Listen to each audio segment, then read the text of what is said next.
श्रुतिस्मृतिपुराणानाम् आलयं करुणालयं नमामि भगवत्पादशङ्करं लोकशङ्करम्। ఇవాల్టి రోజున కొత్త సంవత్సరం ప్రారంభమవుతూ ఉన్నది. అనగా కిందటి క్రోధినామ సంవత్సరం పూర్తయి విశ్వావసునామ సంవత్సరం ప్రారంభమవుతూ ఉన్నది ఈ ఉగాది రోజున. ఇంతకుముందు వచ్చినటువంటి జనాలు భావిస్తూ ఉన్నటువంటి కొత్త సంవత్సరం అని ఏదైతే ఉందో అది కేవలం వ్యావహారికమైనటువంటి సంవత్సరం మాత్రమే. అసలైనటువంటి సంవత్సరం అనంటే ఇప్పుడు ఇవాల్టి రోజున ప్రారంభమైనటువంటి ఈ విశ్వావసునామ సంవత్సరం. ఈ సంవత్సరం కొత్తది వచ్చింది, ప్రారంభమైంది. అందరి యొక్క జీవితాల్లోకి ఒక కొత్త ఉత్సాహాన్ని, కొత్త చైతన్యాన్ని, కొత్త వెలుగుని తీసుకొచ్చింది. ఇటువంటి ఈ సందర్భాన్ని మనం చక్కగా ఉపయోగించుకొని కొత్త ఉత్సాహాన్ని నింపుకొని కొత్త చైతన్యాన్ని సంవర్ధింపజేసుకొని విశేషమైనటువంటి ఉత్సాహంతో దీన్ని చక్కగా ఉపయోగించుకొని మంచి పనులను చేసి శ్రేయోవంతులం అవ్వాలి. కొత్త వెలుగుని తీసుకొచ్చినటువంటి ఈ సంవత్సరం మన ముందు ఉన్నా కూడా మనం మన కళ్ళకి గంతలు కట్టుకొని ఇంకా అదే పాతకాలం పాత అంధకారంలోనే ఉంటాము అనంటే అప్పుడు ఎవ్వరూ కూడా మనల్ని మార్చలేరు. కాబట్టి మనం విశేషంగా కళ్ళు తెరవాలి. మన యొక్క ధార్మిక పరంపర ఏదైతే ఉందో, సనాతన ధర్మ పరంపర, ఈ గొప్ప పరంపర ఏదైతే ఉందో దీని గురించి చక్కగా తెలుసుకోవాలి. కళ్ళు తెరవాలి, చక్కగా తెలుసుకోవాలి. ఎవరెవరైతే దీని గురించి అనేక విధమైనటువంటి తప్పుడు కల్పనలని, భ్రమలని కలిగించి వాట్లనే మన కళ్ళకి గంతలుగా కట్టించారో వాటన్నిటినీ విప్పుకొని వెలుగు వైపుకి ప్రయాణం చేసేటటువంటి పనిని మనం ప్రారంభించాలి. అనగా ఈ ధర్మం యొక్క, ఈ సంస్కృతి యొక్క, ఈ పరంపర యొక్క గొప్పతనాన్ని తెలుసుకునేటటువంటి ప్రయత్నాన్ని, ఆచరించేటటువంటి ప్రయత్నాన్ని ఇంకా ఇంకా ఎక్కువగా చేసి తద్వారా మనం శ్రేయోవంతులం కావాలి. ఇక్కడ ఈ లోకంలో అందరూ కూడా ఆశించేటటువంటిది ఏమిటి అనంటే సుఖం. ఒక మహారాజైనా, ఒక సామాన్యుడైనా, ఒక ధనవంతుడైనా, ఒక పేదవాడైనా, ఒక పండితుడైనా, ఒక పామరుడైనా, ఒక బుద్ధిశాలి అయినా, ఒక మందబుద్ధి అయినా, ఎవ్వరైనా కూడా కోరుకునేది ఏమిటి అనంటే సుఖాన్ని. భగవంతుడా, నేను ఎప్పుడూ సుఖంగా ఉండాలి, నాకెప్పుడూ కూడా దుఃఖం అనేది కలగకూడదు అనే ప్రతి ఒక్కరూ కూడా కోరుకుంటూ ఉంటారు. అందులోనూ ఈ సుఖాన్ని కోరుకోవడంలో ఇంకో రెండు విషయాలు కూడా ఉన్నాయి. ఏమిటి అనంటే నాకు సుఖం కావాలి, ఉన్నదాంట్లో ఎక్కువ సుఖం కావాలి, ఎప్పుడూ ఉండేటటువంటి సుఖం కావాలి అనేటటువంటి ఆశ మనిషికి ఉన్నది. ఇది ఎలా తెలుస్తోంది అనంటే ఇప్పుడు మనం చూసుకుంటే గనక ఇద్దరు వ్యక్తులు ఉన్నారు. ఆ ఇద్దరు ఒకే రకమైనటువంటి వ్యక్తులు, కలిసే ఉన్నారు, కలిసే బతుకుతున్నారు, కలిసే పెరిగారు, కలిసే పనిచేస్తున్నారు, ఒకే విధమైనటువంటి పని చేస్తూ ఉన్నారు, ఒకేలా శ్రమిస్తూ ఉన్నారు. కానీ ఇద్దరిలో ఒకడికి మాత్రం ఎక్కువ సుఖం లభించింది, ఇంకొకటికి తక్కువ సుఖం లభించింది. అప్పుడు ఏమవుతుంది అనంటే ఎక్కువ సుఖం లభించిన వాడు హాయిగా సుఖాన్ని అనుభవిస్తూ ఉంటాడు. తక్కువ సుఖం లభించినటువంటి వాడు మాత్రం ఏం చేస్తాడు అనంటే వెంటనే ఆలోచించడం మొదలెడతాడు. వాడికి సుఖం లభించింది, కానీ ఏం చేస్తాడు అనంటే వీడికి నాకంటే ఎక్కువ సుఖం ఎలా వచ్చింది అని దాని గురించి ఆలోచించడం మొదలు పెడతాడు. మేమిద్దరం సమానంగానే కష్టపడ్డాం, కానీ వాడికి ఎక్కువ సుఖం వచ్చింది, నాకు తక్కువ సుఖం వచ్చింది అని అంటే దీనికి ఏమిటి కారణం? ఎందుకు వాడికంటే నాకు తక్కువ సుఖం వచ్చింది? వాడికి వచ్చినంతే నాకు రావాలి. ఎక్కువ వచ్చినా పర్వాలేదు, దానికంటే ఎక్కువ వచ్చినా పర్వాలేదు, కానీ వాడికి వచ్చినంత అయితే తప్పకుండా రావాల్సిందే. వాడికి వచ్చినంత సుఖం వీడికి లభించేంత వరకు వీడు ఊరుకోడు, అంటే ఆ మనసు ఊరుకోనివ్వదు. కాబట్టి అక్కడికి ఏమైంది అని అంటే, ఏదో వచ్చింది కదా, సుఖం వచ్చింది కదా, దాంతోనే తృప్తి పొందొచ్చు కదా అని అంటే అలా కుదరదు. వాడు నేను సమానం కాబట్టి వాడికి ఎంత వచ్చిందో నాకు అంత ఎందుకు రాలేదు, నాకు కూడా అంత రావాల్సిందే అనేటటువంటి ఆలోచన వస్తుంది. దానికి తగినట్టుగా ఏం చేయాలి, ఎక్కడ లోపం వచ్చింది అనేదాన్ని మనం ఆలోచిస్తాం. ఇది లోకంలో అందరికీ ఉండేటటువంటి స్వభావం. అంటే దీని ద్వారా మనకేం తెలుస్తోంది అని అంటే, ఉన్నంతలోనూ ఎక్కువ సుఖం ఏదైతే ఉందో అది మనకి కావాలి అనేది మనకున్నటువంటి ఆశ.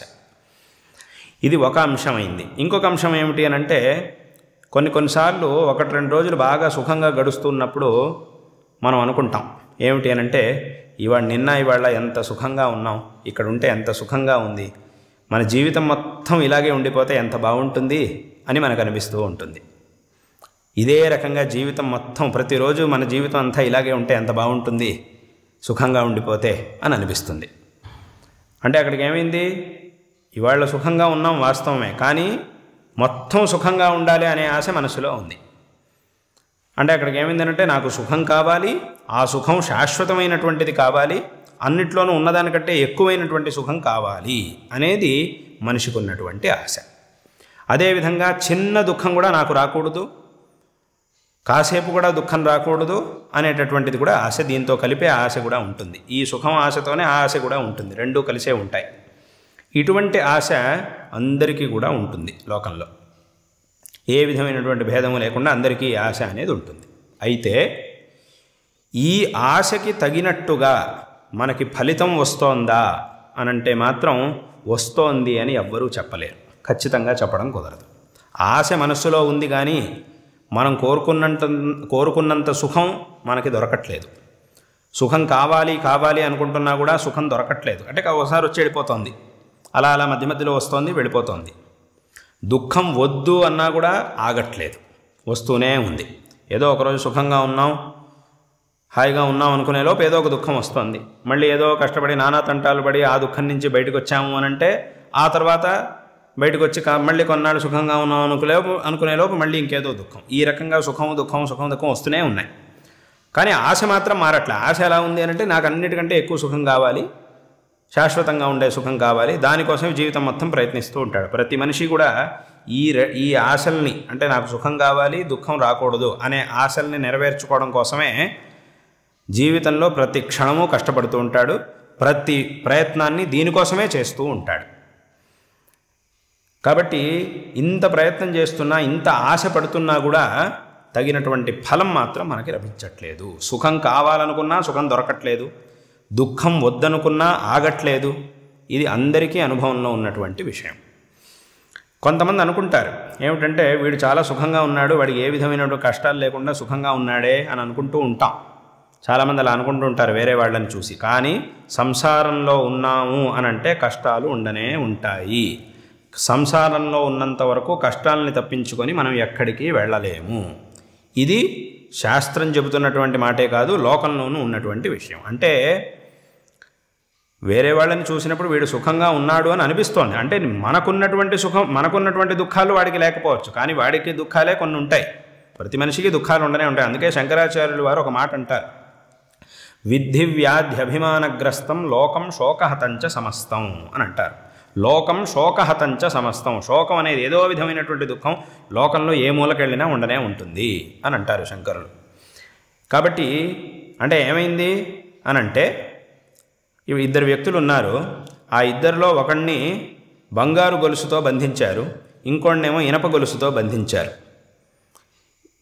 ఈ ఇనప గొలుసుతో బంధింపబడినటువంటి వాడు బంగారు గొలుసులతో బంధింపబడినటువంటి వాడిని చూసి, అయ్యో నన్నైతే ఇనప గొలుసులతో బంధించారే, వాడినైతే బంగారు గొలుసులతో బంధించారే అని వాడిని చూసి ఈర్ష్యపడుతున్నాడు. కానీ ఏమైంది, అది ఆ గొలుసు అనేది బంగారమైనా ఎనపదైనా వెండిదైనా ఏదైనా కూడా బంధమే.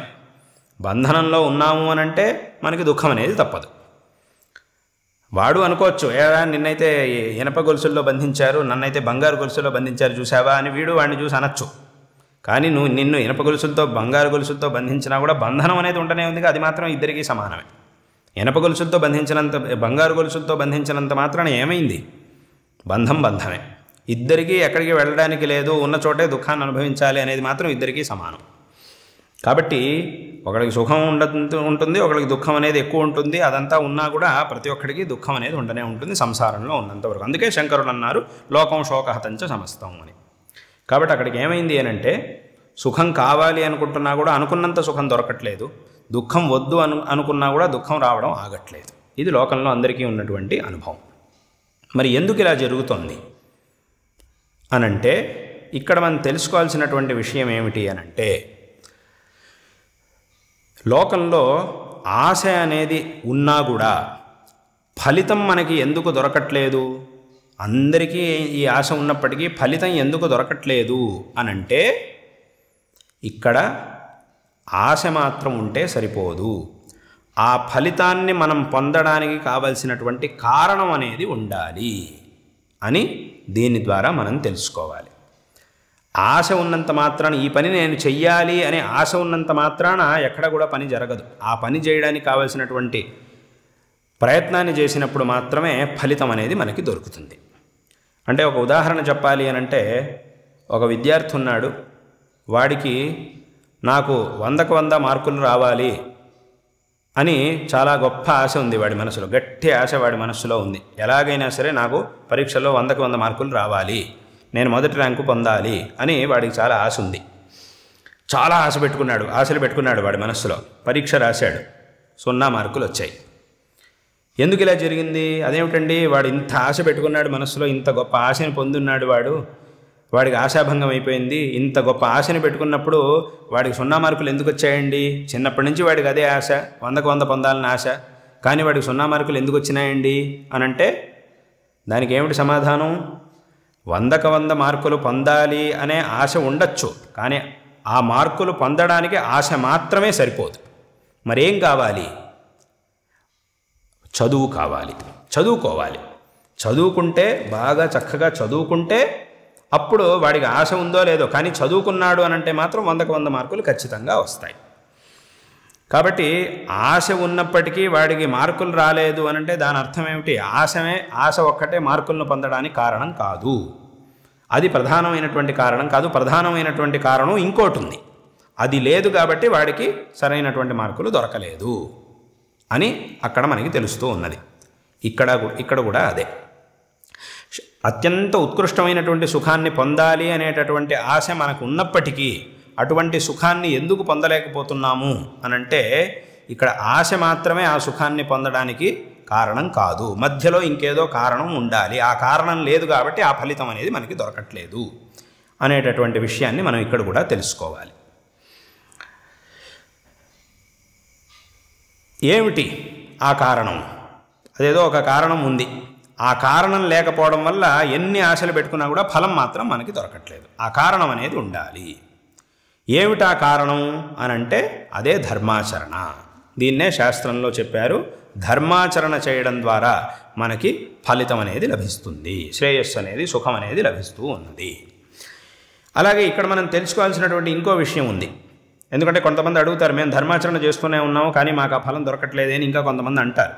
కాబట్టి ఇక్కడ మనం తెలుసుకోవాల్సిన ఇంకో విషయం కూడా ఉంది. ఏమిటి అనంటే, ఇప్పుడు ఒక విద్యార్థి ఉన్నాడు, వాడు నేను 100కు 100 మార్కులు పొందాలి అని బాగా ఆశలు పెట్టుకున్నాడు మనస్సులో. చక్కగా చదువుకున్నాడు, రోజు ఒక్కరోజు కూడా వదలకుండా గంటలు చాలా శ్రద్ధతో ఏకాగ్రతతో చదువుకున్నాడు, బాగా చదివాడు. పరీక్షలు వచ్చాయి, పరీక్షలు రాశాడు, 0 మార్కులు వచ్చాయి. ఇదేమిటి? ఇది ఎలా కుదురుతుంది? వాడు ఆశలు పెట్టుకున్నాడు, బాగా చదువుకున్నాడు, పరీక్షలు రాశాడు, కానీ మరి 0 మార్కులు ఎందుకు వచ్చాయి? అలాగే ఇప్పుడు లోకంలో చాలామంది అడిగేది కూడా ఇలాగే. కాబట్టి ఇలా 0 మార్కులు ఎందుకు వచ్చాయి అనేటటువంటి ప్రశ్న మనకు వస్తుంది. ఎందుకు అనంటే వాడు ఆశలు పెట్టుకున్నాడు, కష్టపడి చదివాడు, ఇదంతా వాస్తవమే. కానీ ఏం చేశాడు అనంటే, ఏ పుస్తకాన్ని పరీక్షలో ఏ ప్రశ్నలకు సమాధానం చెప్పాలో ఆ ప్రశ్నలు ఏ పుస్తకంలో ఉన్నాయో ఆ పుస్తకం కాకుండా వేరే ఏదో పుస్తకాన్ని చదివాడు. కష్టపడి చదివాడు, కానీ ఏ పుస్తకాన్ని ఆధారం చేసుకొని పరీక్ష రాయాలో ఆ పుస్తకం కాకుండా వేరే ఏదో పుస్తకాన్ని చదివాడు. కాబట్టి ఏమైంది అని అంటే వీడు ఇంకో పుస్తకాన్ని బాగా చదువుకొని వెళ్ళాడు, కానీ అక్కడ ప్రశ్నలు మాత్రం ఇంకో పుస్తకంలో వచ్చాయి. కాబట్టి ఒక్క ప్రశ్నలకి వీడు సమాధానం చెప్పలేకపోయాడు, వీడికి 0 మార్కులు వచ్చాయి. అంటే అక్కడ ఏమైంది, వాడు ఆశలు పెట్టుకున్నాడు, ప్రయత్నం చేశాడు, చదువుకున్నాడు, కానీ ఫలితం మాత్రం దక్కలేదు. ఎందుకు దక్కలేదు అనంటే వాడు ప్రయత్నం చేసినా కూడా సరైన మార్గంలో ప్రయత్నం చేయలేదు, తప్పుడు మార్గంలో వెళ్ళి ప్రయత్నం చేశాడు. వాడికి ఉన్నటువంటి సమయం అన్నిటినీ కూడా తప్పుడు మార్గంలో వెళ్ళడానికి కేటాయించాడు.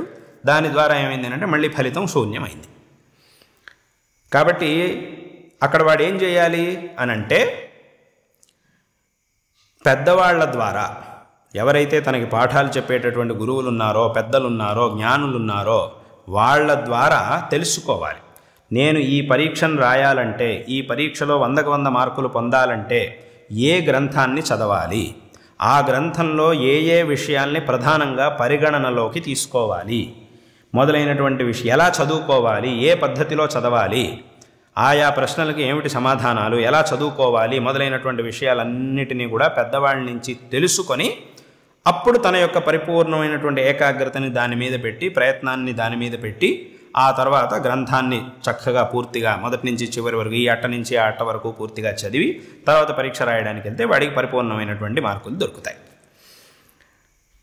ఇది ఎలాగో అదేవిధంగా ఈ ధర్మ మార్గంలోనూ అంతే. మనం ధర్మాన్ని ఆచరణ చేసి దాని ద్వారా శ్రేయస్సుని పొందాలి.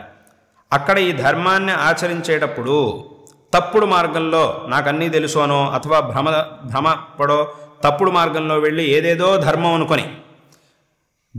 అనుకుంటూ ఏదేదో చేసి నేను ధర్మాన్నే చేశాను అని అనుకుంటే మాత్రం మళ్ళీ ఫలితం అనేది దొరకదు.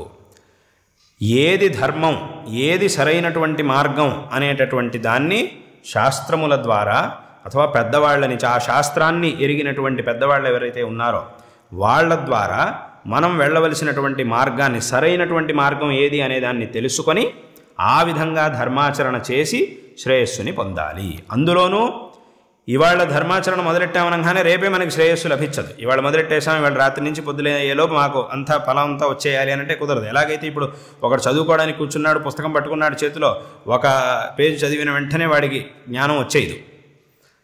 ఇక్కడ ఏది సరైనటువంటి పుస్తకం, ఏ పుస్తకాన్ని చదవడం ద్వారా నేను పరీక్షలో సమాధానాలు చెప్పగలిగి ఉత్తీర్ణుడు అవుతాను అనేటటువంటి విషయాన్ని మనం తెలుసుకోవాలి. ఆ పుస్తకాన్ని కూడా ఎలా చదువుకోవాలి మనం అనంటే దానికి కూడా ఒక పద్ధతి ఉంటుంది, ఒక క్రమం ఉంటుంది. ఆ క్రమం ప్రకారంగా పుస్తకాన్ని మనం చదువుకోవాలి. మొదటి విషయం నుంచి ఆరంభించి చదువుకుంటూ నెమ్మదిగా ఒక్కొక్క విషయాన్ని వరుసగా చదువుకుంటూ, ఎందుకంటే ఆ గ్రంథాన్ని రచించిన వాడు ఒక క్రమంగా రచించి ఉంటారు. ఆ క్రమం ప్రకారం మొదటి నుంచి అలా చదువుకుంటూ మనం చివరి వరకు పూర్తి చేస్తే అప్పుడు అక్కడ ఉన్నటువంటి విషయాలన్నింటి కూడా మనం చక్కగా గ్రహణం చేయగలుగుతాం. ఆ తర్వాత మనం చక్కగా సమాధానాలు చెప్పగలుగుతాం. ఇవాళ పరీక్ష పుస్తకాన్ని చేతిలోకి తీసుకున్నాము, రేపే పరీక్షలో నేను ఉత్తీర్ణుని అయిపోవాలి అని అంటే అది అయ్యే పని కాదు. ఎందుకంటే ఒక పుస్తకాన్ని చదవడానికి ఒక కాలం అనేది ఉంటుంది, ఇంతకాలం అని ఉంటుంది. ఎలాగైతే ఒక్కొక్క తరగతిని పూర్తి చేసి ముందుకెళ్ళడానికి ఇంతకాలం, ఇన్ని నెలల పాటు చదువుకోవాలి అని ఉంటుంది. ఇన్ని నెలల పాటు నువ్వు ఈ పుస్తకాలని చదివితే అప్పుడు నువ్వు తర్వాత తరగతికి వెళ్ళగలుగుతావు అని ఉంటుంది.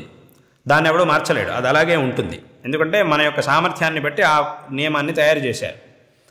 కాబట్టి ఇక్కడ కూడా ఎలాగైతే అక్కడ చదువులో ఒక కాలం అనేది ఉంటుందో, ఇంతకాలం పాటు దీన్ని చేస్తే, దీన్ని చదువుకుంటే, ఈ వరుసలోనే ఈ క్రమంలోనే దీన్ని చదువుకుంటే అప్పుడు మనకి సరైనటువంటి జ్ఞానం లభించి తద్వారా మనం పరీక్షలో ఉత్తీర్ణులు అవ్వగలుగుతామో, అదేవిధంగా ధర్మంలోనూ ధర్మాచరణలోనూ ఒక క్రమం అనేది ఉన్నది, ఒక పద్ధతి ఉన్నది, దానికి కావలసినటువంటి ఒక కాలం అనేటటువంటిది కూడా ఉన్నది. అంతకాలం పాటు విశేషంగా ఆయా ధర్మాల్ని ఆ పద్ధతిలో, ఆ క్రమంలో పెద్దవాళ్ళు చెప్పినట్టుగా మనం అనుష్ఠించినప్పుడు పరిపూర్ణంగా ధర్మానుష్ఠానాన్ని పూర్తి చేయగలుగుతాం. తద్వారా పరిపూర్ణమైనటువంటి శ్రేయస్సుని, సుఖాన్ని మనం పొందగలుగుతాం. ఇప్పుడు మనం పుస్తకాన్ని పెట్టుకొని నేను నేరుగా 50వ పేజీ తీసి అక్కడ చదివేస్తాను, తర్వాత 100వ పేజీ చదువుతాను, మళ్ళీ తర్వాత ముందుకి వెనక్కి చదువుతాను, తర్వాత ముందు చదువుతాను, ముందు తర్వాత చదువుతాను, ఇలా మనం ఇష్టం వచ్చినట్టుగా చదివితే అప్పుడు ఏమవుతుంది అని అంటే ఏమిటి విషయం అనేది మనకి అనే విషయాన్ని మనం గ్రహించలేం. అప్పుడు మనం పరీక్షలో సరిగ్గా జవాబు చెప్పలేకపోతాం. అదేవిధంగా ధర్మాచరణకి కూడా ఒక పద్ధతి ఉంది. అందులోనే శంకరాచార్యుల వారు మన ధర్మాన్ని ఉద్ధరించినటువంటి జగద్గురు శ్రీ ఆదిశంకరాచార్యుల వారు ఈ విషయాలన్నింటినీ కూడా తమ గ్రంథాల్లో ఉపదేశించారు. ఏ క్రమంలో మనం ధర్మాచరణ చేసుకుంటూ వెళ్ళాలి అనేటటువంటి దాన్ని ఉపదేశించారు. స్వయంగా భగవద్గీతలో కృష్ణ పరమాత్మ కూడా ఉపదేశించాడు.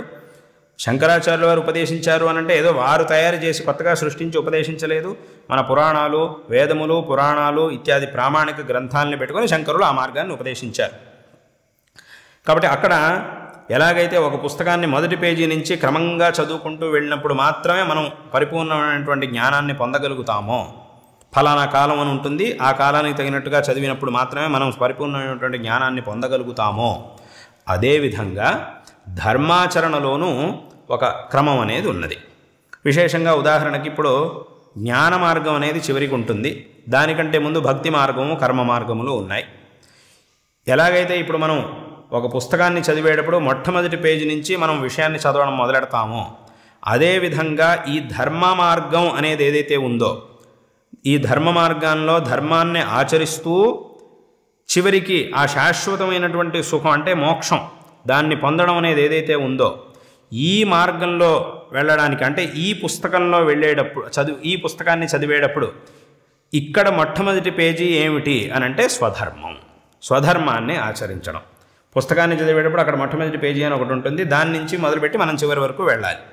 అదేవిధంగా ఈ ధర్మ మార్గం అనేది ఏదైతే ఉందో ఇక్కడ మొట్టమొదటి పేజీ అంటే ఏమిటి అని అంటే మన స్వధర్మాచరణ. స్వధర్మాచరణ చేయడం ద్వారా ఈ ధర్మ మార్గంలో మన ప్రయాణం అనేది ప్రారంభం అవుతుంది. మనం ఏ ధర్మాన్ని ఆచరించాలి, మన యొక్క ఆచరణను ఏమిటి అనే దాన్ని పెద్దవారి నుంచి తెలుసుకొని సరైనటువంటి మార్గదర్శనాన్ని పొంది తద్వారా ఒక్కొక్క మార్గాన్ని ఆచరిస్తూ ఒక్కొక్క ధర్మాన్ని ఆచరిస్తూ ముందుకు వెళ్ళినప్పుడు అప్పుడు మనం పరిపూర్ణమైనటువంటి శ్రేయస్సుని పొందగలుగుతాం. అందుకే శ్రీకృష్ణ పరమాత్మ భగవద్గీతలో స్వధర్మే నిధనం శ్రేయః, శ్రేయాన్ స్వధర్మో విగుణః పరధర్మాత్ స్వనుష్ఠితాత్ అనేటటువంటి మొదలైనటువంటి వాక్యాల్లో ఈ స్వధర్మం యొక్క గొప్పతనాన్ని కృష్ణ పరమాత్మ ఉపదేశించి ఉన్నాడు. అంటే భగవద్గీతలో కృష్ణ పరమాత్మ అత్యంత ఉత్కృష్టమైనటువంటి ఆ అద్వైత తత్వాన్ని ఉపదేశించాలనుకున్నా కూడా స్వధర్మం గురించి ఎందుకు ఉపదేశించాడు అనంటే ఆ పరిపూర్ణమైనటువంటి అద్వైత తత్వాన్ని సాక్షాత్కరించుకోవడం అనేది 100కు 100 మార్కులు పొంది పరీక్షలో పాస్ అవ్వడం లాంటిది. అక్కడ ఎలాగైతే 100కు 100 మార్కులు పొంది పరీక్షలో పాస్ అవ్వాలంటే ఒక పద్ధతి ప్రకారం వెళ్ళాలో, ఒక పుస్తకాన్ని పెట్టుకొని ఆ పుస్తకంలో మొట్టమొదటి పేజీ నుంచి ప్రారంభించి అంతవరకు వెళ్ళాలో, అదేవిధంగా ఇక్కడ కూడా స్వధర్మం అనేటటువంటి కార్యం నుంచి మొదలుపెట్టి జ్ఞాన మార్గంలో చివరి దశ వరకు వెళ్ళి ఆ తర్వాత మోక్షాన్ని పొందాలి, అద్వైత తత్వాన్ని సాక్షాత్కరించుకొని మోక్షాన్ని పొందాలి అనేటటువంటి క్రమాన్ని మనస్సులో పెట్టుకొని కృష్ణ పరమాత్మ స్వధర్మం గురించి విశేషంగా ఉపదేశించాడు. ఇంకా దానికి సంబంధించి అనేక విధమైన ఇంద్రియ నిగ్రహం, కామక్రోధాదులు వీటిని నిగ్రహించుకోవడం మొదలైనటువంటి అనేక విషయాల్ని కృష్ణ పరమాత్మ భగవద్గీతలో సగుణ నిర్గుణ రూపాలు మొదలైనటువంటి అనేక విషయాల్ని కృష్ణ పరమాత్మ ఉపదేశించాడు. కాబట్టి ఏతావత మనం తెలుసుకోవాల్సినటువంటి విషయం ఏమిటి అనంటే, మనకున్నటువంటి ఆశలు అంటే శాశ్వతమైనటువంటి సుఖాన్ని పొందాలి, సమస్త దుఃఖముల నుంచి విముక్తిని పొందాలి, ఉత్కృష్టమైనటువంటి సుఖాన్ని పొందాలి అనేటటువంటి ఆశ ఏదైతే ఉందో, ఈ ఆశ ద్వారా దేన్నైతే ఏ సుఖాన్నైతే మనం కోరుకుంటూ ఉన్నామో ఆ సుఖాన్నే శాస్త్రంలో మోక్షము అని అన్నారు. మోక్షము అనంటే విడుదల. విడుదల అంటే దేని నుంచి విడుదల అనంటే అన్ని దుఃఖాల నుంచి విడుదల, దుఃఖాల నుంచి విముక్తిని పొందడం. అందుకే అక్కడ మోక్షం అంటే విడుదల అనేటటువంటి అర్థాన్ని కలిగినటువంటి పదాన్నే మోక్షానికి వాడతారు. అంటే విడుదలని పొందడం, దుఃఖం నుంచి విడుదలని పొంది పరిపూర్ణమైనటువంటి సుఖాన్ని మనం పొందడం, ఇదే మోక్షము అని అంటే. కాబట్టి ఏ ఆశ అయితే మన మనస్సులో ఉందో దాన్ని నెరవేర్చుకోవడం అనేది కష్టసాధ్యమైనప్పటికీ అసాధ్యం కాదు. ఇది కష్టసాధ్యం కానీ అసాధ్యమైతే కానే కాదు. నిజంగా మనం భావిస్తున్నట్టుగా, మనం ఆశపడుతున్నట్టుగా శాశ్వతమైనటువంటిది ఉత్కృష్టమైనటువంటి సుఖం అనేది ఉండనే ఉంది.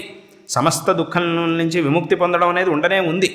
అది అసలు ఆ పదార్థమే లేదు అనంటే దాన్ని మనం ఎలా ఆశపడతాం? అది కావాలి అని ఎలా కోరుకుంటాం? ఏ విధమైనటువంటి భేదాలు లేకుండా పండితుల నుంచి పామరుల వరకు అందరూ ఎలా కోరుకుంటారు? దాన్ని కోరుకుంటున్నాం అనంటే అది ఉంది. దాన్నే శాస్త్రంలో మోక్షము అని అన్నారు. అయితే దానికో మార్గం ఉంది. ఎలాగైతే పరీక్షలో ఉత్తీర్ణులు అవ్వాలంటే సరైనటువంటి గురువుని ఎంచుకోవాలి, సరైనటువంటి గ్రంథాన్ని ఎంచుకోవాలి, సరైనటువంటి కాలాన్ని ఎంచుకోవాలి, సరైనటువంటి ఒక క్రమాన్ని ఎంచుకోవాలి. తద్వారా ఎంతకాలం వరకు మనం కష్టపడాలో చదువుకోవాలో అంతకాలం వరకు చక్కగా చదువుకొని మనం పరిపూర్ణమైనటువంటి మార్కులని పొందగలుగుతాం. అదేవిధంగా ఇక్కడ కూడా. కాబట్టి ధర్మ మార్గంలో స్వధర్మం నుంచి ప్రారంభం చేసి ఈ మార్గంలో మనం ముందుకు వెళ్ళాలి. సరైనటువంటి మార్గంలో వెళ్ళాలి. ఎలాగైతే అక్కడ నేను చదువుకోవాల్సినటువంటి పుస్తకం ఏది అనేదాన్ని సరైనటువంటి వ్యక్తుల ద్వారా తెలుసుకోవాలి. అదేవిధంగా నేను అనుసరించవలసినటువంటి మార్గం ఏమిటి అనేదాన్ని సరైన వ్యక్తుల ద్వారా తెలుసుకోవాలి. ఈ విషయం కూడా చాలా ముఖ్యమైనటువంటిది. సరైనటువంటి వ్యక్తుల ద్వారా మనం తెలుసుకోవాలి. ఎవరైతే ప్రామాణికులుగా ఉన్నారో, ఎందుకంటే ఈ లోకంలో ప్రామాణికులైనటువంటి వాళ్ళు, సరైనటువంటి జ్ఞానం కలిగినటువంటి వ్యక్తులు ఉన్నారు. అదేవిధంగా సగం తెలుసుకొని సరిగ్గా తెలుసుకోకుండా నేను తెలుసుకున్నదే సరి అనేటటువంటి వ్యక్తులు చాలామంది ఉన్నారు. అని భ్రమిస్తూ ఉన్నటువంటి వ్యక్తులు చాలామంది ఉన్నారు. ఏదో వాళ్ళలా భ్రమిస్తూ ఉంటే అది వేరే విషయం. కానీ వాళ్ళు నాకే అన్నీ తెలుసు అనేట్టుగా జనాలందరికీ ఏమిటేమిటో చెప్తుంటారు. ధర్మం పేరుతో ఏమిటేమిటో చెప్తూ ఉంటారు. జనాలకేమో తెలుసుకోకుండా ఊరికే కళ్ళు మూసుకొని వాళ్ళు చెప్పింది చేస్తూ ఉంటారు. దాని ద్వారా ఎంతో నష్టాన్ని పొందుతారు. చివరికి పశ్చాత్తాప పడతారు. ఇలాంటి పరిస్థితులు లోకంలో చాలా ఉన్నాయి. ఇలాంటి వ్యక్తులు చాలామంది ఉన్నారు. ఇలాంటి వ్యక్తుల వల్ల చాలాసార్లు మన ధర్మానికి చెడ్డ పేరు వచ్చింది కూడా ఉంది. మన చెడ్డ పేరుకి మన దేశానికి కూడా చెడ్డ పేరు వచ్చింది. అందరికీ తెలిసిన విషయమే ఇది. కాబట్టి ఇటువంటి వ్యక్తుల వలలో పడకుండా సరైనటువంటి ప్రామాణికమైనటువంటి పరంపర ఏదైతే ఉందో దాని గురించి మనం తెలుసుకొని తద్వారా వారు ఆ మార్గంలో వచ్చినటువంటి గురువులు ఉపదేశించిన మార్గాన్ని అనుసరించి మన జీవితాన్ని సార్థకపరుచుకోవాలి. ఇక్కడ కొంతమంది అడుగుతారు, ఏమిటి అనంటే, మాకెలా తెలుస్తుందండి ఎవరు ప్రామాణికులో ఎవరు అప్రామాణికులో అది మాకెలా తెలుస్తుందండి అని కొంతమంది అడుగుతూ ఉంటారు. అవన్నీ మేము ఎక్కడ తెలుసుకోగలుగుతాం? ఏదో చెప్పారు, బాగుంది అనిపించింది, ఆయన గొప్పవాడని మేము అనుకున్నాం. ఏది ఎవరు అనే నిర్ణయం మేము ఎలా చేయగలుగుతాం? మీరంటే చాలా పెద్దవాళ్ళు కాబట్టి మీకు తెలుస్తుంది, మేము ఎలా చేయగలుగుతాము అని చాలామంది అడుగుతూ ఉంటారు. కానీ వాళ్ళందరికీ నేను చెప్పే విషయం ఏమిటంటే, ఇప్పుడు లోకంలో తల్లిదండ్రులు పిల్లల్ని స్కూళ్ళకి, కాలేజీలకి, యూనివర్సిటీలకి చదివించడానికి పంపిస్తూ ఉంటారు. అందులోనే ఏం చేస్తూ ఉంటారు? ఎన్నో వందల వేల కిలోమీటర్ల అవతల ఎన్నో సముద్రాలు దాటి ఎక్కడెక్కడో ఉన్న స్కూళ్ళల్లో అథవా కాలేజీల్లో, యూనివర్సిటీల్లో పిల్లల్ని చదువుకోవడానికి పంపిస్తున్నారు. ఎందుకు అంతవరకు పంపించడం? మన ఇంటి పక్కన ఉండే ఏవో స్కూళ్ళలోనో, కాలేజీల్లోనో, యూనివర్సిటీలకో పంపించవచ్చు కదా. అక్కడికే మన పిల్లల్ని పంపించవచ్చు కదా. ఇక్కడ అదే చెప్తున్నారు, అక్కడ అదే చెప్తున్నారు కదా. ఇక్కడికి పంపించకుండా అక్కడెక్కడికో ఎందుకు పంపిస్తున్నాం? పైగా వాళ్ళని వదులుకొని అంత దూరం పంపించి ఇప్పటి వరకు మన పిల్లల్ని మనం ఎప్పుడూ వదలలేదు, వాళ్ళతోనే ఉన్నాం, వాళ్ళు మనతోనే ఉన్నారు. అయినప్పటికీ కూడా వాళ్ళని వదిలిపెట్టి ఒకసారి వాడు వెళ్ళాడంటే మళ్ళీ ఎన్ని నెలలు అవుతాయి అయ్యాక ఎప్పుడు సెలవులు ఇస్తారో మళ్ళీ అప్పుడే వస్తాడు. అంతటి దూర ప్రదేశాలకి మనం ఒక్క క్షణం కూడా మన పిల్లల్ని వదిలి ఉండలేం. చాలామంది తల్లిదండ్రులు ఉండలేరు. అయినప్పటికీ కూడా వాటన్నిటినీ కూడా భరిస్తూ, అలాగే ఎంతో ఖర్చు, అక్కడ ఎవరుంటారో తెలియదు, కొత్త ప్రదేశం, ఇన్ని ఇబ్బందులున్నా కూడా ఈ ఇబ్బందులన్నిటినీ కూడా ఎదుర్కొని ఎంత ఖర్చైనా పర్వాలేదు, ఎన్ని ఇబ్బందులైనా పర్వాలేదు, ఎంత దూరం పంపించినా పర్వాలేదు, ఎన్ని రోజులు వీళ్ళని వదిలి ఉండాలన్నా పర్వాలేదు, మా పిల్లల్ని అక్కడికే పంపించాలి, అక్కడే వాళ్ళు చదువుకోవాలి అనేటటువంటి నిర్బంధ, ఆ పట్టుదల ఎందుకు వస్తోంది? ఇక్కడ మన ఇంటి దగ్గరుండే చోట్లే చేర్చచ్చు కదా. అంతవరకు ఎందుకు పంపిస్తున్నారు? ఇది అందరూ చేస్తున్నటువంటి పని. ఎందుకు చేస్తున్నారు అనంటే, అక్కడైతే బాగా చదువు లభిస్తుంది కాబట్టి, ఉత్తమమైనటువంటి శిక్షణ అక్కడ లభిస్తుంది కాబట్టి, ఈ ఉద్దేశంతోనే అంత దూరాలు పంపిస్తున్నారు పిల్లల్ని. ఎంతో ఖర్చు పెట్టి, ఎంతో కష్టపడి వాళ్ళని అంతవరకు కూడా పంపిస్తున్నారు.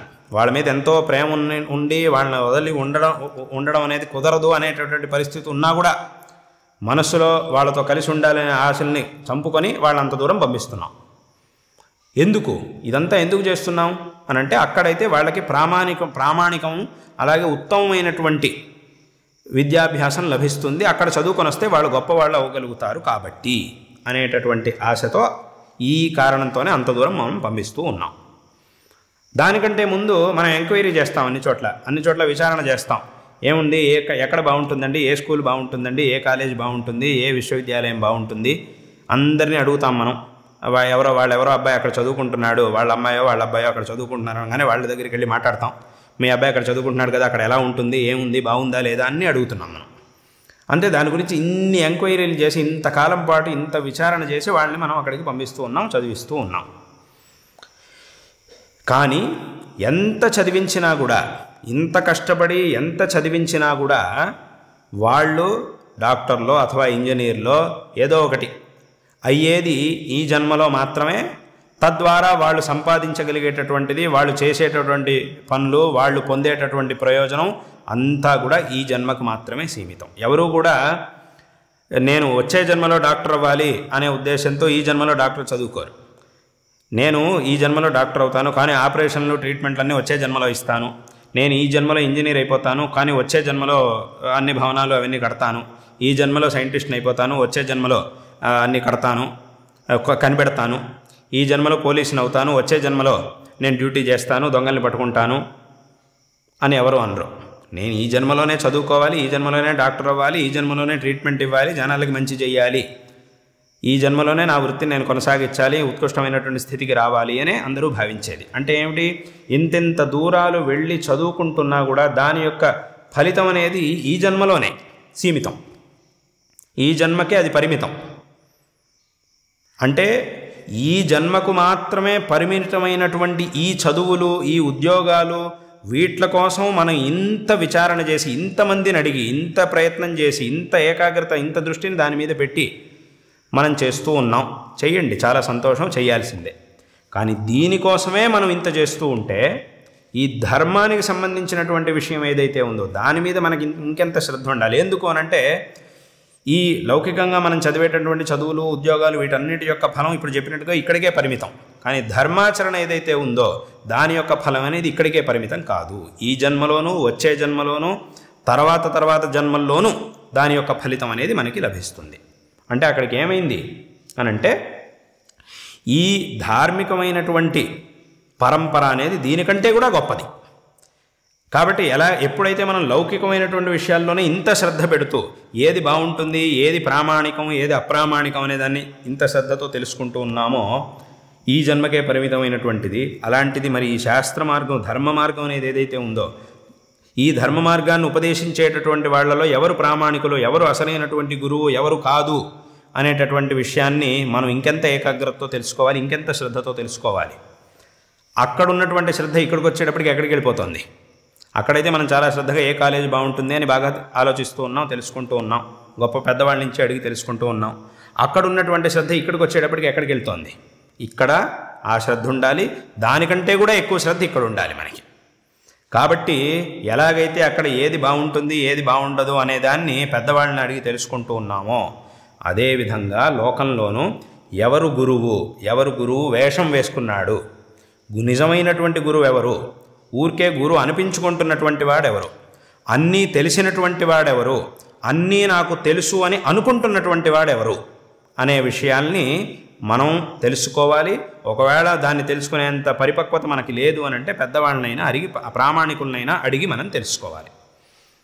కాబట్టి ఎవరు సరైనటువంటి గురువు, ఎవరు గురువు అనిపించుకుంటూ కేవలం వేషమాత్రంతో ఎవరు గురువు, ఎవరు నిజమైనటువంటి జ్ఞానం కలిగిన వారు, ఎవరు లేనటువంటి వారు, ఈ విషయాలన్నింటినీ కూడా చక్కగా మనం తెలుసుకోవాలి, పెద్దవాళ్ళ నుంచి అడిగి తెలుసుకోవాలి. కాబట్టి సరైనటువంటి గురువుల్ని మనం ఆశ్రయించాలి. పరంపరగా వచ్చినటువంటి మన వైదిక సంస్కృతి యొక్క జ్ఞానాన్ని ఎవరైతే పొంది ఉన్నా అటువంటి వాళ్ళు చాలామంది ఉండనే ఉన్నారు లోకంలో. వాళ్ళని మనం చక్కగా వెతుక్కొని వాళ్ళ దగ్గర నుంచి మనం సరైనటువంటి మార్గదర్శనాన్ని పొందాలే తప్ప ఊరికే ఎవరెవరు మేము గురువులం అని చెప్పుకుంటూ ఏమిటో చెప్తూ ఉంటారో వాళ్ళ దగ్గర నుంచి కాదు. దాని ద్వారా మనం అనర్థాల పాలు కాకూడదు.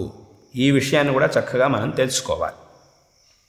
దీనికోసం మనం చక్కగా శ్రద్ధతో గురువుని అన్వేషించాలి. గురువుని మనం ఆ విధమైనటువంటి భావనతో గురువుని అన్వేషిస్తే తప్పకుండా గురువు మనకి మార్గదర్శనం చేస్తాడు. ఒక గురువుని ఖచ్చితంగా భగవంతుడు మనకి చూపిస్తాడు, సరైనటువంటి గురువుని. కాబట్టి ఈ విధంగా అంటే ఆరంభంలో చెప్పినట్టుగా మనం కోరుకుంటూ ఉన్నటువంటి సుఖం అనేది ఏదైతే ఉందో ఆ సుఖానికి కారణమైనటువంటి ధర్మ మార్గం అనేది ఏదైతే ఉందో ఆ ధర్మ మార్గాన్ని ఎలా ఆచరించాలి, ఎలా అనుసరించాలి అనేటటువంటి విషయాల్ని మనకి ఉపదేశించేటటువంటి గురువుని, సరైనటువంటి గురువుని మనం ఎన్నుకొని ఆ గురువుల ద్వారా మార్గదర్శనాన్ని పొంది మనం శాశ్వతమైనటువంటి శ్రేయస్సుని పొందాలి. ఆ ఒక ప్రయత్నాన్ని మన జీవితంలో ఖచ్చితంగా మనం చెయ్యాలి. దీని మీద ఖచ్చితంగా మనం దృష్టిని పెట్టాలి. ఈ కొత్త సంవత్సరం మనకి ఏ విధమైనటువంటి వెలుగుల్ని తీసుకొస్తోందో ఆ వెలుగుల్ని మనం మన జీవితంలో నింపుకోవడానికి, చక్కగా జీవితంలో ముందుకు సాగడానికి మన కళ్ళని మనం తెరవాలి. మన పరంపర యొక్క గొప్పతనాన్ని తెలుసుకోవాలి. ఏది సరి ఏది తప్పు అనేదాన్ని తెలుసుకునే ప్రయత్నం చెయ్యాలి. తద్వారా ఈ జీవితాన్ని సార్థకపరుచుకోవాలి అనేటటువంటి విషయాన్ని ఈ సందర్భంలో అందరికీ కూడా తెలియజేస్తూ ఉన్నాం. ఇలా చేయడం ద్వారా సరైనటువంటి గురువు ద్వారా సరైనటువంటి మార్గదర్శనాన్ని పొంది సరైనటువంటి మార్గాన్ని ఎన్నుకొని తద్వారా మనం జీవితాన్ని సార్థకపరుచుకోవాలి. ఇటువంటి ఈ మార్గాన్ని మనకు ఉపదేశించడం కోసమే జగద్గురు శ్రీ ఆదిశంకర భగవత్పాదాచార్యుల వారు మన దేశంలో 1200 సంవత్సరాల క్రితం అవతరించారు. ఈ ఒక సనాతన ధర్మాన్ని ఉపదేశించారు. ఇందాక చెప్పినట్టుగా ఏది సరైనటువంటి మార్గం, ఏ మార్గాన్ని మనం అనుసరించాలి, ఏ మార్గాన్ని అనుసరించడం ద్వారా మనం కోరుకున్నటువంటి ఫలాన్ని పొందగలుగుతాము, మన ఆశల్ని వాస్తవంగా నెరవేర్చుకోగలుగుతాము అనేటటువంటి విషయాన్ని శంకరాచార్యుల వారు ఉపదేశించారు. కాబట్టి ఈ ఆశ అనేది ప్రతి ఒక్క మనిషిలోనూ ఉంది. అయినప్పటికీ ఫలితం ఎందుకు దక్కట్లేదు అనంటే కావలసినటువంటి కారణం అనేది లేదు. ఆ కారణం అనేది ఏమిటి అనంటే అదే మన సంస్కృతి మనకు ఉపదేశిస్తూ ఉన్నటువంటి ధర్మ మార్గం, మన గ్రంథాలు మనకు ఉపదేశిస్తూ ఉన్నటువంటి ధర్మ మార్గం. కాబట్టి ఈ మార్గాన్ని యోగ్యులైనటువంటి గురువుల ద్వారా తెలుసుకొని సరైనటువంటి గురువుల ద్వారా ఈ మార్గాన్ని తెలుసుకోవాలి, ఆచరణ చేసి కృతార్థులు కావాలి అనేటటువంటి విషయాన్ని ఈ ఉగాది సందర్భంలో మేము అందరికీ కూడా తెలియజేస్తూ ఉన్నాం. ఇందాక చెప్పినట్టుగా ఈ సందర్భం తీసుకొచ్చినటువంటి ఆ వెలుగుల్లో మన ఉత్తమమైనటువంటి భవిష్యత్తుని మనం చూడగలగాలి. ఇదొక వెలుగుని తీసుకొస్తోంది, ఒక ధార్మికమైనటువంటి చైతన్యాన్ని, ధార్మికమైనటువంటి వెలుగులని ఈ పండగ మనకి తీసుకొస్తూ ఉన్నది. ఈ వెలుగులో మన యొక్క శ్రేయో మార్గాన్ని మనం చూడగలగాలి. తద్వారా మనం ముందుకి సాగాలి. ఈ సందర్భంలో మేము అందరికీ కూడా నారాయణ స్మరణపూర్వకంగా ఆశీర్వాదాలను తెలియజేస్తూ ఉన్నాం. అందరూ కూడా మేము చెప్పినట్టుగా అందరూ కూడా కళ్ళు తెరవాలి, సరైనటువంటి మార్గాన్ని చూడాలి, తద్వారా శ్రేయస్సుని పొందాలి. మన యొక్క పరంపర యొక్క గొప్పతనాన్ని మనం తెలుసుకోవాలి. ఎందుకంటే ఎంతోమంది ఎంతో కాలంగా చాలామంది ఏవేవో ప్రయత్నాలు చేసి మన కళ్ళను మూసేశారు. ఏమిటి సత్యం, ఏది మన పరంపర యొక్క గొప్పతనాన్ని తెలుసుకోనీయకుండా మన కళ్ళకి గంతలు కట్టేసి వాళ్ళు చెప్పిందే సరి అనేటటువంటి పరిస్థితికి తీసుకొచ్చారు. కాబట్టి ఇప్పుడు మనం మన కళ్ళను తెరవాలి. ఏది మన యొక్క ధర్మం, ఏది అసలైనటువంటి మార్గం అనేదాన్ని చక్కగా విశేషంగా తెలుసుకునేటటువంటి ప్రయత్నాన్ని చెయ్యాలి అనే విషయాన్నే మేము మళ్ళీ చెప్పదలుచుకుంటూ ఉన్నాం.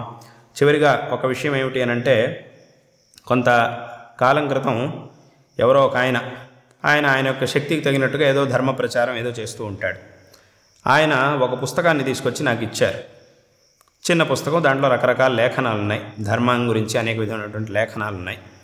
ఆయన తీసుకొచ్చి ఇచ్చినప్పుడు నేను దాన్ని అట్లాగా వరుసగా చదువుతూ ఉన్నప్పుడు ధర్మం గురించి, ధర్మ జాగరణ గురించి అనేక విధమైనటువంటి విషయాలు దాంట్లో ఉన్నాయి. అలా వరుసగా చూస్తూ ఉండగా మధ్యలో అకస్మాత్తుగా అదేదో ఒక పేజీలో కాస్త వేరే విషయం ఏదో వచ్చినట్టుగా అనిపించింది. అక్కడ ఉన్నటువంటి విషయం చూసినప్పుడు ఇదేదో వేరే రకంగా అనిపించింది. ఇదేమిటి, ఈ పుస్తకంలో ఉన్న విషయానికి సంబంధం లేకుండా ఇదేదో కొత్తగా ఉందే అని అనిపించింది చూసినప్పుడు. అసలు అక్కడ ఏం విషయం ఉంది, మొదటి నుంచి ధర్మ జాగరణ దాని గురించి సంబంధించినటువంటి విషయాలన్నీ వస్తూ ఉన్నాయి.